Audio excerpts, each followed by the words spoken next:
The Mac class is key to unlock the success Kalyan Prakamper. साथियों नमस्कार। आपने अभी तक द मैक क्लासेस में हिंदी की क्लासों में वर्णमाला का अध्ययन किया था और हम ऐसी आशा या अपेक्षा करते हैं कि आप लोगों ने वर्णमाला का गहराई से अध्ययन भी किया होगा और उससे बनने वाले प्रश्नों को आपने देखा होगा तो आपको समुचित समाधान भी उसका मिल रहा होगा। जैसा कि पिछली क्लास में हमने आपसे बोला था कि हम अब अगली क्लास में संधि की चर्चा करेंगे, तो आज हम संधि के बारे में बात करेंगे। संधि हम कहते किसको हैं। आप लोगों ने स्वर, व्यंजन, विसर्ग ये सब कुछ पढ़ा हुआ अच्छे से वर्णमाला पे, इससे पूर्व में आपने अध्ययन किया है। उसी आधार पर हम पहले हम संधि को तय करें। संधि कहते किसको हैं।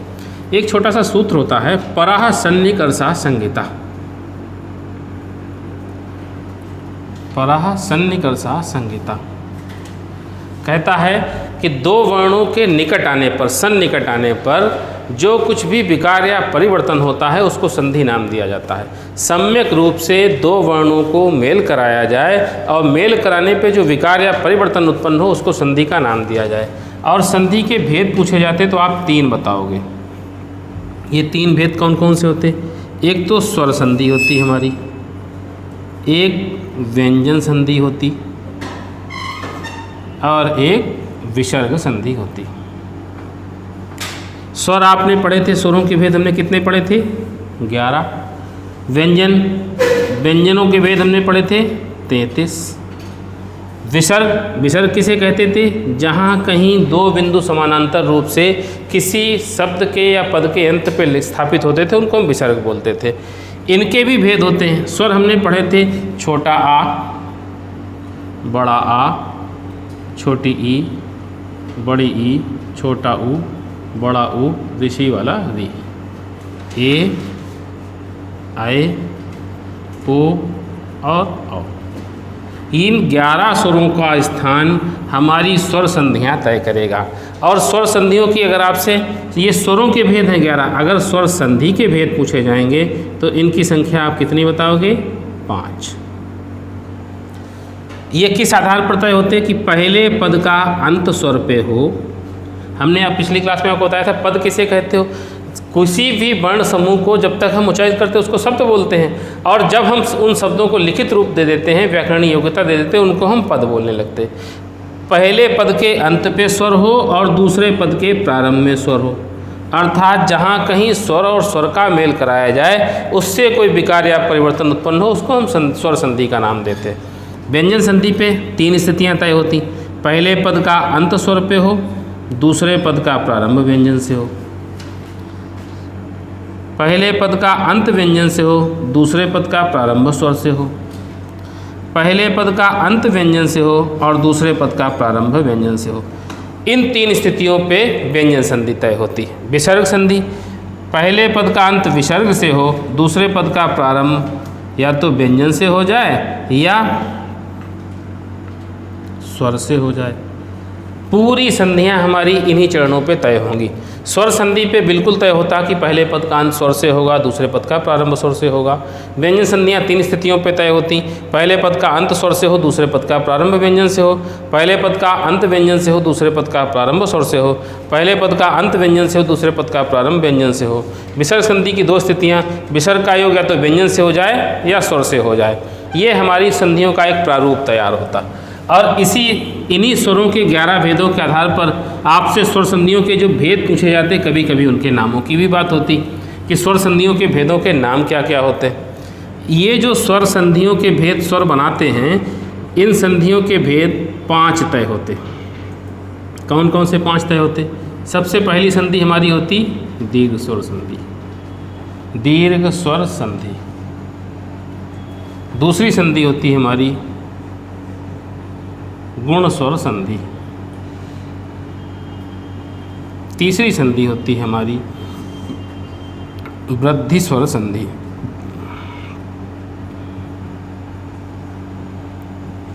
और चौथी संधि हमारी होती यण स्वर संधि। 5वीं संधि हमारी होती अयादि स्वर संधि।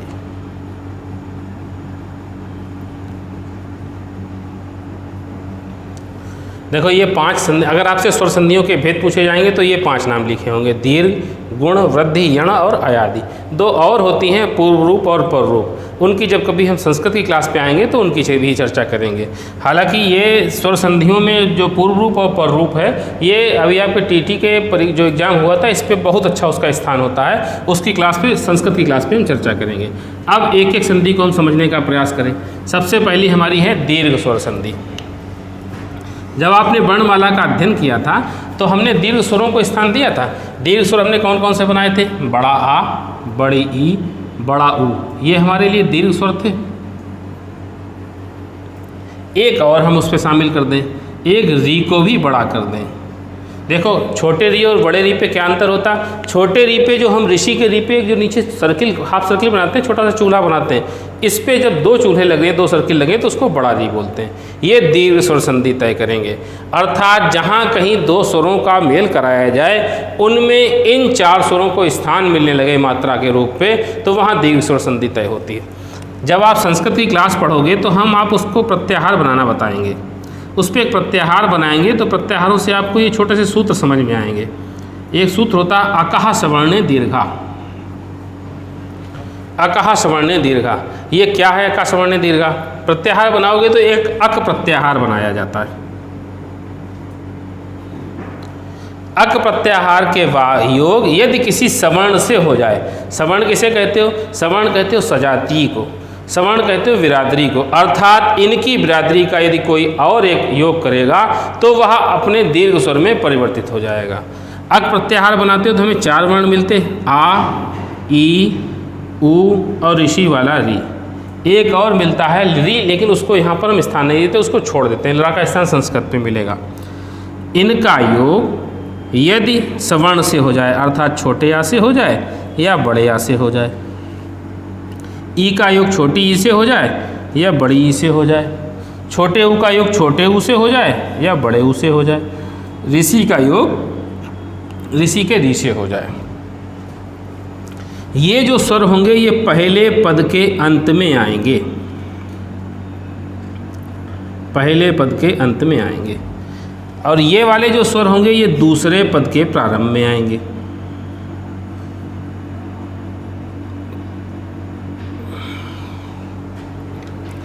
इनसे जो संधि का मात्रा तैयार होगी, ये छोटा मिला करके बड़ा बनाएगा, छोटी छोटी मिला करके बड़ी बनाएगी, छोटा ऊ मिला करके बड़ा ऊ बनाएगा, और ऋषि वाला री छोटा मिल करके बड़ा ऋषि का बनाएगा। लेकिन संधि और समास पे आपको ये बात जाननी है कि जिन पदों के योग करते हैं वो दोनों पदों के बीच में सार्थकता चाहिए होती। ये तो हमारा सूत्र कहता है आकाश सवर्णे दीर्घा, लेकिन कभी कभी हमें पहले पद के अंत पे भी दीर्घ स्वर मिलेंगे। अर्थात पहले पद के अंत पे यदि बड़ा आ है, बड़ी ई है या बड़ा ऊ है। कुल मिला के आपको समझना क्या है कि पहले पद के अंत पे चाहे छोटा आ मिले या बड़ा आ मिले, दूसरे पद के प्रारंभ पे छोटा आ मिले या बड़ा आ मिले, हमको बड़े आ की मात्रा ही ढूंढनी है। पहले पद के अंत पे छोटी ई मिले या बड़ी ई मिले, दूसरे पद के प्रारंभ पे छोटी बड़ी कोई भी मिले, हमको बड़ी ई की मात्रा ढूंढनी है। छोटे ऊ बड़ा ऊ का योग ये छोटा ऊ बड़ा ऊ से होगा तो बड़े ऊ की मात्रा मिलेगी। छोटे ऋषि का योग बड़े छोटे ऋषि से होगा तो वो बड़े ऋषि का निर्माण करेगा। आपको ट्रिक के माध्यम से ये समझना है, हमें जिन किन्हीं शब्दों के मध्य पे ये 4 मात्राएं मिलेंगी, बड़ा आ, बड़ी ई, बड़ा ऊ और बड़ा री, उनको हम दीर्घ संधि में स्थान देंगे। अब आप केवल इस चार्ट को तैयार रखना, आप देखना किस तरीके से आपके विच्छेद तय होते, और हमें 4 मात्राएं दीर्घ संधि पे तैयार करनी, बड़ा आ, बड़ी ई, बड़ा ऊ और बड़ा री। अब हम इसके उदाहरणों की चर्चा करेंगे।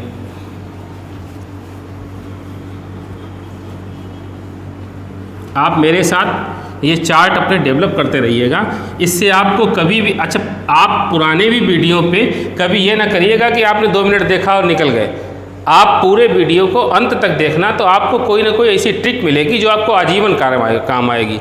ये संधियों का चैप्टर या हिंदी का कोई भी चैप्टर कब 1 नंबर दे जाएगा और 1 नंबर मेरे लिए जीवन में कितना महत्वपूर्ण होगा, ये तो आपको हिंदी की सारी क्लासों को देखने के, नियमित रूप से देखने के बाद आपको अंत पे परिणाम के रूप में जरूर मिलेगा। आप उदाहरण देखो, जैसे हमसे कहा गया भोजनालय, अब आप देखो संधि का जहाँ से विच्छेद हो रहा है, जहाँ से संधि शब्द टूट रहा है, वहाँ पर हमको बड़े या की मात्रा मिली, और बड़े या की मात्रा हमको यहाँ से चार्ट से बताती है कि हमें दीर्घ संधि है। जब हम विच्छेद करते हो तो शब्द टूटता भोजन प्लस आलय, भोजन धन आलय। भोजन का अंत छोटे आ से हुआ, आलय का प्रारंभ बड़े या से हुआ, ये हमारे लिए दीर्घ मात्रा बड़े या की लेकर के आया। दोनों के बीच में सार्थकता होनी चाहिए, ये भी बात तय होनी चाहिए। भोजन भी सार्थक शब्द है, आलय भी सार्थक शब्द है, दोनों शब्द सार्थक है। जैसे शब्द मिला हमको अन्नाभाव। अब देखो हमको दो जगह बड़े या की मात्रा मिलती है, आप दो जगह तो बड़े या की मात्रा मिलती, लेकिन अगर भाषा आप तोड़ना चाहो, विच्छेद करना चाहो, क्या टूटेगी? टूटेगी कहाँ से? ना की बड़े या की मात्रा से टूटेगी। अब इसका विच्छेद करते हो ये शब्द टूटता अन्न धन अभाव। अन्न के अंत पे आने वाले ना पे छोटे या की मात्रा, और अभाव के प्रारंभ छोटे या से, आ और आ मिला बड़े या की मात्रा बनी। अब आप देखो छोटा आ बड़े या से योग किया तो भी बड़े या की मात्रा मिली, छोटा आ छोटा मिला तो भी बड़े या की मात्रा मिली। इसी तरीके से एक शब्द होता महाशय।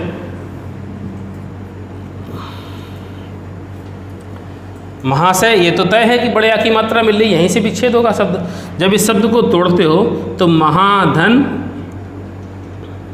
आशय। आप देखो महाकांत बड़े या पे है और आशय का प्रारंभ बड़े या से है, दोनों ने मिलाकर के बड़े या की मात्रा तैयार करी। अब आप देखो हमें तीन तरीके, चारों तरीके से आपको मिलेगी। छोटा बड़ा बनाया, छोटा छोटा बड़ा बनाया, बड़ा आ बड़ा बनाया। ये तय होता कि पहले पद के अंत में जो लघु स्वर आए या दीर्घ स्वर आए, बनेगा हमारा दीर्घ स्वर ही। बड़े या की मात्रा से ये शब्द तय हुए। अब बड़ी ई के उदाहरण दो तीन देख लें।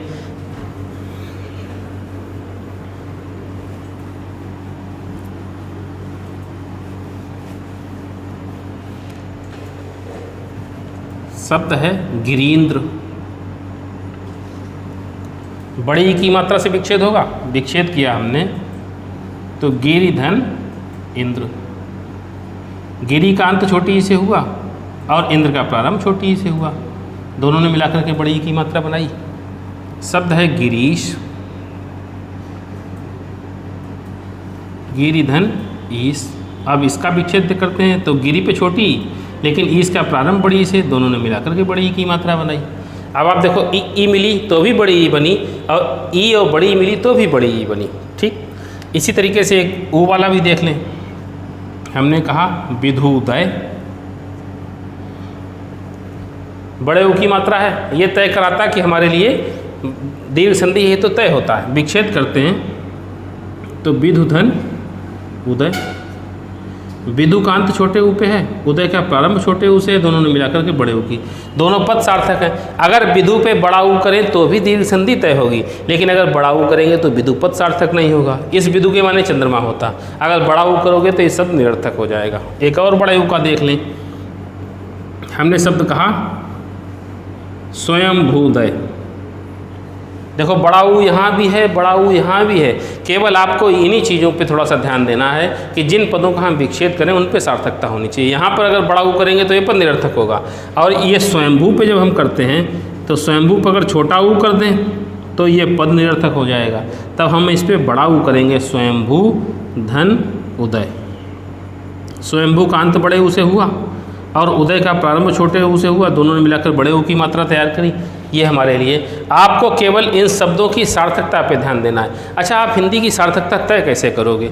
आप एक नियम बनाओ कि हम प्रतिदिन 20 हिंदी के नए शब्दों का अध्ययन जरूर करेंगे। वो भले ही आप समाचार पत्रों से करो या आप कोई भी मैगजीन पढ़ते हो, जो शब्द आपको कठिन लगते 20 नए शब्दों का आप संग्रह करते जाओ। और किसी भी शब्द को आप अगर आपको डिक्शनरी शब्दकोश पे या कहीं से भी नहीं मिलता है तो आप उसको कमेंट बॉक्स पर, हम भी उसका प्रयास करेंगे उसको तोड़ने का। आप केवल 20 नए शब्दों का संग्रह शुरू कर दो। होता क्या है, हिंदी के साथ हम अन्याय करते हैं। हम ये मानते हैं कि हिंदी हमारे लिए मातृभाषा है, उसके प्रति हम अन्याय करते चले। ये तो हमको आती ही है। ये हमारे साथ अन्याय एक दिन परिणाम के रूप में हमारे सामने आता है और हमको 1-2 नंबर से पीछे कर देता है। आप केवल 20 नए शब्दों का संग्रह करते जाओ। आपके लिए एक तो ये सबसे अच्छा काम ये होगा कि आप शब्दकोश पे जब आधारित वाले प्रश्न आएंगे, तद्भव, तत्सम, पर्यायवाची, विलोम, समानार्थी, उन पे आपकी इतनी अच्छी गहराई से पकड़ बनेगी कि आप हिंदी को कितनी सहजता से समझ जाओगे। हालांकि मेरा प्रयास ये होगा कि हम आप प्रत्येक शब्द को तोड़ तोड़ के ही तय कराएंगे। हमने बड़े ऊ तक के उदाहरणों को देखा, एक री का भी उदाहरण हम लोग देख लें। एक उदाहरण हमको मिलता मात्रण।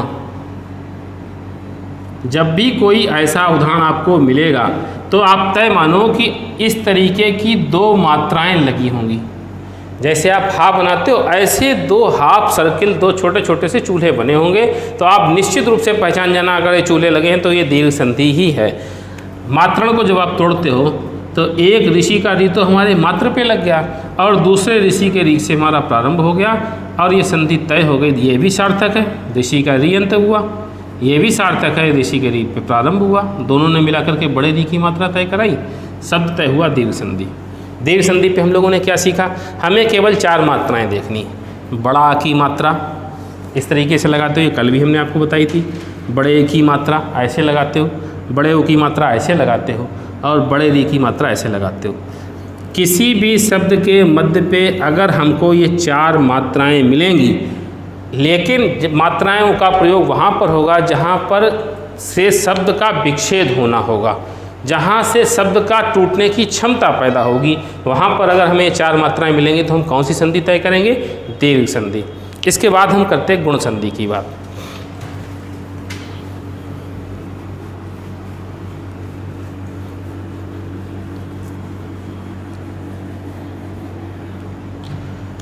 जब हम गुण संधि पे आते हैं तो गुण संधि का एक सूत्र होता है।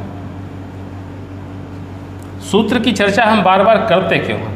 होता क्या है कि जैसे आपका अध्यापक टीटी की परीक्षा होती है अध्यापक के लिए, उस पर एक बार कभी सूत्र भी पूछा गया, सचित्र संधि का सूत्र बताओ।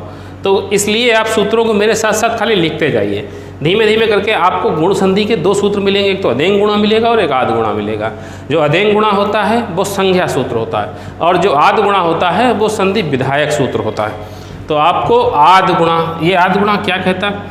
आपने जो स्वर तय किए थे, छोटा आ और बड़ा आ, जो 11 स्वर तय किए थे, उन 11 स्वरों को खाली लिखने का स्थान परिवर्तित कर दो। हम छोटे या बड़े या को बिल्कुल स्वरों से अलग कर दें। फिर ऊपर वाली पंक्ति पे हम स्वर कर दें छोटी ई, बड़ी ई, छोटा ऊ, बड़ा ऊ और ऋषि वाला री। देखो ये समझने का बहुत आसान तरीका है। इसको आप हिंदी की भाषा पे ये भी कह सकते हो, जिसे आपको अन्य विषयों पे कहते हो कि हमेशा ट्रिक चाहिए, तो ये ट्रिक भी आपके लिए हो सकती कि पहले पद का अंत छोटे या बड़े या से जरूर होगा। पहले पद के अंत में छोटा आ या बड़ा आ जरूर मिलेगा। दूसरे पद के प्रारंभ पे इनमें से कोई भी स्वर मिलेगा तो निश्चित रूप से केवल और केवल गुण संधि ही बनेगी। होता क्या है कि गुण और वृद्धि पे हमारे अंतर नहीं तय होते। हमने केवल लिखने का क्रम बदला, छोटा बड़ा को अलग कर लिया, ऊपर वाली पंक्ति पे 5 स्वरों को स्थान दिया, इ, ई, उ, री। ये जब भी आएंगे तो पहले पद के अंत पे आएंगे, ये जब भी आएंगे तो दूसरे पद के प्रारंभ पे आएंगे। हमारी गुण संधि तय होगी। कैसे? पहला, छोटा आ बड़ा आ का योग यदि छोटी ई या बड़ी ई से होगा तो ये एक ही मात्रा तैयार करेगा।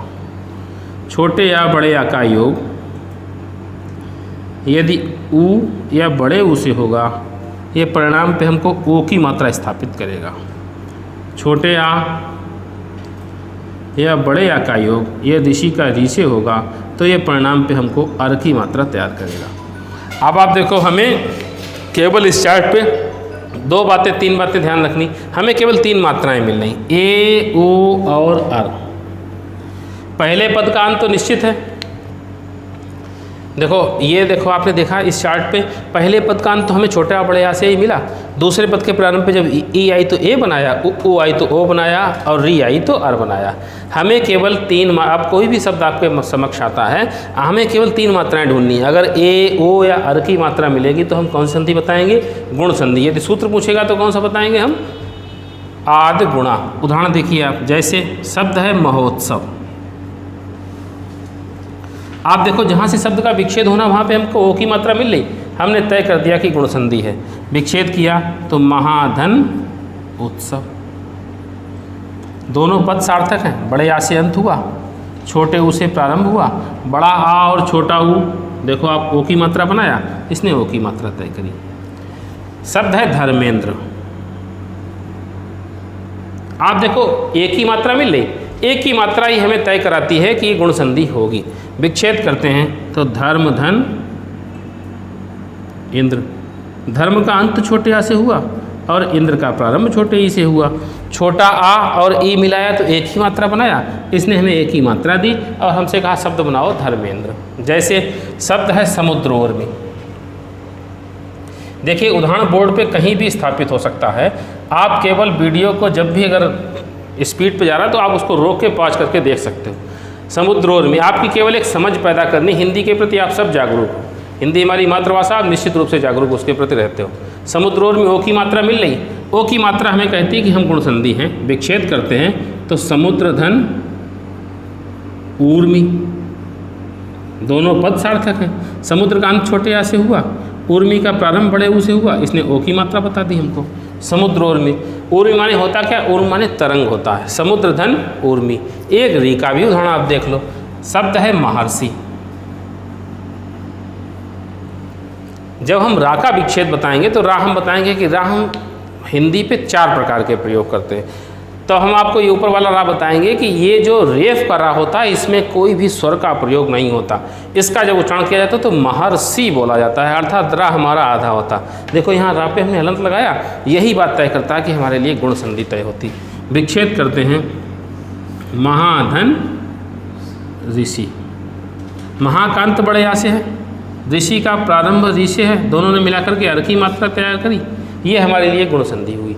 महर्षि, देवर्षि, सप्तर्षि, राजर्षि, ब्रह्मर्षि, ऐसा कोई उदाहरण आता है तो निश्चित रूप से गुण है। हमने गुण संधि पे क्या नया सीखा, हमें पहले दीर्घ संधि पे बड़ा आ, बड़ी ई, बड़ा ऊ और बड़ा री की मात्राएं ढूंढनी थी। गुण संधि पे हमने 3 मात्राएं ढूंढी, ए, ओ और अर। अगर ये 3 मात्राएं मिलेंगी तो हम गुण संधि बताएंगे, पहले वाले को हम दीर्घ। आज हम केवल 2 संधियों की चर्चा करते हैं, दीर्घ और गुण। आप मेरे साथ में, हम जब अगले वीडियो के लिए आपको बताते हैं, जैसे कल हम चर्चा करेंगे वृद्धि, यण और अयादि की। आप निश्चित रूप से किसी भी किताब का अध्ययन करके वृद्धि, गुण और अयादि का अध्ययन करोगे तो कल जब सब आप मेरे साथ जुड़ोगे तो आपको निश्चित रूप से अच्छा लगेगा और ट्रिकों के माध्यम से आप संधियों को सीखना शुरू कर दोगे। धन्यवाद।